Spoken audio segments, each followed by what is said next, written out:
Model তিন্নির কথা মনে আছে? 90 দশকের মডেলিংয়ের দুনিয়ায় একটি পরিচিত ও জনপ্রিয় মুখ।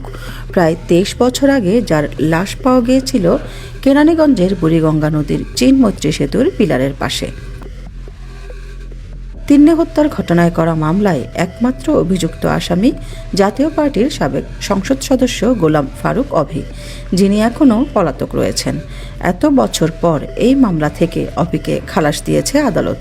অভিযোগ প্রমাণে ব্যর্থ হওয়ায় 14 জানুয়ারি তাকে খালাস দিয়েছে ঢাকার দ্বিতীয় অতিরিক্ত জেলা ও দায়রা জজ আদালত। 2002 সালের 10 নভেম্বর রাতে যখন তিন্নির লাশ পাওয়া যায়, সেদিন অবশ্য কেউ তাকে শনাক্ত করতে পারেনি। পরদিন নাম না জানা আসামির বিরুদ্ধে কেরানীগঞ্জ থানায় মামলা করা হয়। নিহত তিন্নির মরদেহের ছবি পত্রিকায় ছাপা হলে তার এক আত্মীয় তা শনাক্ত করেন। তিন্নিকে শনাক্ত করার পর মামলাটি চাঞ্চল্যকর উল্লেখ করে ওই মাসেই সিআইডির কাছে মামলার তদন্তভার দেয়া হয়। এই ঘটনায় তোলপাড় হয়ে গিয়েছিল পুরো শোবিজ জগৎ। সেই সময় তিন্নি ছিলেন এক কন্যা সন্তানের জননী। মেয়ের বয়স ছিল 1.5 বছর। এই হত্যাকাণ্ড তিন্নির পুরো পরিবারকে লণ্ডভণ্ড করে দিয়েছিল।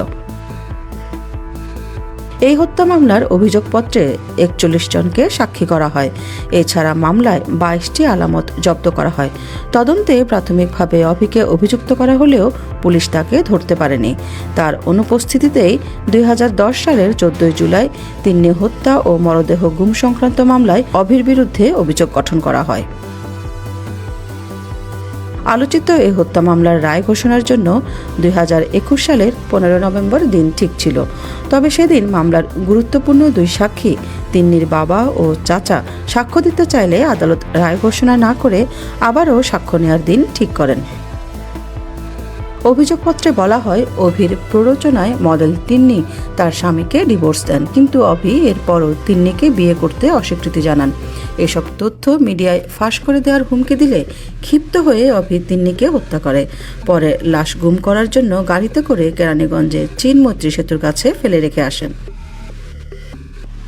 এই ঘটনার 8 বছর পর 2010 সালের 14 জুলাই অভির বিরুদ্ধে বিচার শুরুর আদেশ দেয় আদালত। তবে অভির খালাসের রায় ঘোষণার সময় তিন্নির পরিবারের কেউই আদালতে উপস্থিত ছিলেন না। অভির উত্থান ঘটে সাবেক রাষ্ট্রপতি হুসেন মোহাম্মদ এরশাদের শাসনামলে।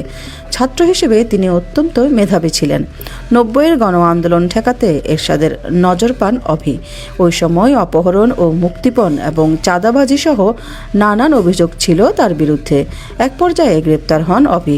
তবে 90-এর গণ আন্দোলনের চরম পর্যায়ে ডিসেম্বরের প্রথম দিকে তিনি কারাগার থেকে মুক্তি পান।